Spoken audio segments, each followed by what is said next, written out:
بسم اللہ الرحمن الرحیم۔ ہاں جی، کیسے ہیں آپ لوگ؟ اچھا، ٹیچرس ٹریننگ اور بچوں کو پیپر وغیرہ اٹیمپٹ کرنے کے سلسلے میں جو ویڈیوز بنا رہا ہوں، تربیتی یا گائیڈنس ویڈیوز ہیں ان کی، اس سلسلے میں یہ دوسری ویڈیو ہے۔ آج ہم بات کریں گے جی جن سا پیپر چیک کرنے والا ہوتا ہے۔ عموماً جن سے 9th اور 10th کے بورڈ کے جن سے پیپرز ہوتے ہیں، ان میں ایگزامینرز جن سے ہوتے ہیں جو پیپر چیک کرتے ہیں، وہ کس سوچ اور کس اسٹیٹ آف مائنڈ میں اور کس اسٹیٹ آف ہیلتھ میں بیٹھے ہوتے ہیں کہ ان سے ہم ایکسپیکٹ کر سکیں کہ وہ ایک اچھے طریقے سے ایک ایوریج اسٹوڈنٹ اور ایک جن سا آؤٹ اسٹینڈنگ اسٹوڈنٹ ہے اس کے پیپر میں کیا توقعات اور کیا ایکسپیکٹیشنز رکھتے ہیں، اور کس ذہنی اور جسمانی حالت میں بیٹھ کر، سکون کی حالت میں بیٹھ کر پیپر وغیرہ چیک کرتے ہیں۔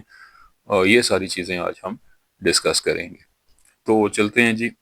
سب سے پہلے جن سا ہے وہ آج میں آپ کو ایک رول دینا چاہتا ہوں۔ جو رول یہ ہے کہ آپ ایک پیپر چیک کرنے والے ایک ایگزامینر کے طور پر آج آپ رول پلے کریں گے۔ آپ کے پاس پیپر آتا ہے جب کسی بھی بچے کا چیک کرنے کے لیے، تو آپ اس کو کیسے چیک کرو گے؟ آپ اس میں دیکھ سکیں گے اور آپ اس میں سیکھیں گے اس ویڈیو میں کہ وہ پیپر کیسے چیک ہوتا ہے اور کس قسم کے نمبر جن سے ہیں وہ اس کو دیے جا سکتے ہیں، یا ایک جن سا ایگزامینر ہے وہ کس قسم کے پیپر کو آؤٹ اسٹینڈنگ اور کس قسم کے پیپر کو ایوریج سمجھتا ہے۔ اکثر دیکھا جاتا ہے، کیونکہ میری روٹین ہے، میری ڈیوٹی وغیرہ لگتی رہتی ہے اس چیز پہ، تو اکثر دیکھا جاتا ہے جی کہ اسٹیٹ آف مائنڈ کی میں جب بات کر رہا ہوں ایگزامینر کی، تو وہ تھکا سا فیل کر رہا ہوتا ہے ذہنی اور جسمانی طور پہ۔ سہولتوں کے لحاظ سے تھکاوٹ ہو سکتی ہے، کوئی اپنی ایموشنل انٹیلیجنس کے لحاظ سے تھکاوٹ ہو سکتی ہے، گھریلو معاملات کی وجہ سے تھکاوٹ ہو سکتی ہے۔ تو اس اسٹیٹ آف مائنڈ میں زیادہ تر جن سے پیپر چیک کرنے والے ہیں وہ بیٹھے ہوئے ہوتے ہیں۔ اب وہ پیپر چیک کرے گا، پیپر ایک اوپن ہوگا اس کے سامنے، تو پیپر دو طریقے کے آتے ہیں، ایک اچھے طریقے سے اٹیمپٹ ہوا ہوتا ہے اور ایک نارمل طریقے سے اٹیمپٹ ہوا ہوتا ہے۔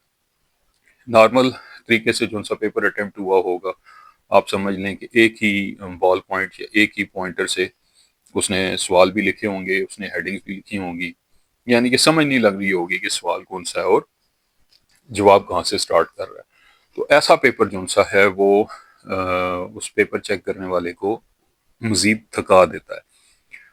اس نے اس پیپر کو جلدی چیک کرنا ہوتا ہے، لکھی ہوئی چیز ٹھیک بھی ہے یا نہیں ہے، بس ایوریج سے نمبر دے کے اس پیپر کی آؤٹ لک کیونکہ ایوریج ہوتی ہے، تو اس وجہ سے وہ ایوریج سے نمبر دے کر یا تو بچے کو پاس کر دیتا ہے صرف پاسنگ مارکس دے کے، یا بچہ جو سا ہے وہ اس اٹیمپٹ میں فیل ہو جاتا ہے پیپر میں۔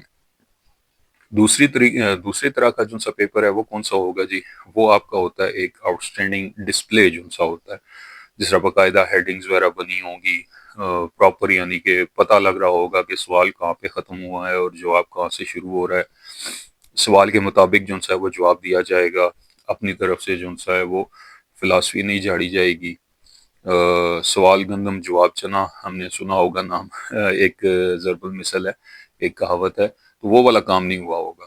یعنی کہ اگر اس نے پوچھا ہے جی کہ کمپیوٹر کیا ہے، تو آپ نے جواب میں صرف کمپیوٹر کے مطابق ہی لکھنا ہے، کمپیوٹر کی ڈیفینیشن اس کے کام کے مطابق لکھنا ہے۔ یہ نہیں ہے کہ وہ مشینوں کی آپ تعریف شروع کر دو یا اور کوئی اس میں کہانیاں لکھنی شروع کر دو۔ کہانیاں لکھیں گے تو وہ فرسٹریٹ ہو جاتا ہے، جب وہ فرسٹریشن آتی ہے اس پہ ایگزامینر پہ، تب آپ کا پیپر جو ہے وہ فیل ہو جاتا ہے، وہاں پہ نمبر آپ کو نہیں ملتے۔ تو اب سوال یہ پیدا ہوتا ہے کہ جواب ہم لکھیں کیسے؟ سب سے پہلے تو ہم نے مارکر سے ہیڈنگز وغیرہ بنانی ہے، پھر آپ نے صاف ہینڈ رائٹنگ بہت میٹر کرتی ہے۔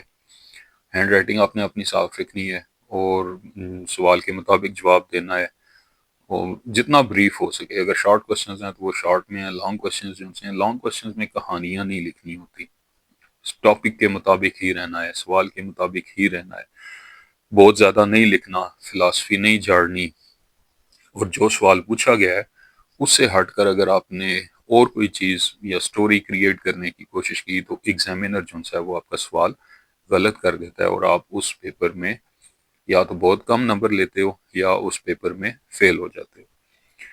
اس لیے کہا جاتا ہے جی کہ پڑھنے سے پہلے سوچیں اور لکھنے سے پہلے سوال کو سمجھنا سیکھیں۔ امید کرتا ہوں کہ آپ کو میری یہ بات سمجھ آ گئی ہوگی۔ اس چینل سے جڑے رہیں تاکہ آپ کو ایسی جو سی چیزیں ہیں وہ سننے کو اور دیکھنے کو ملتی رہیں۔ بہت شکریہ۔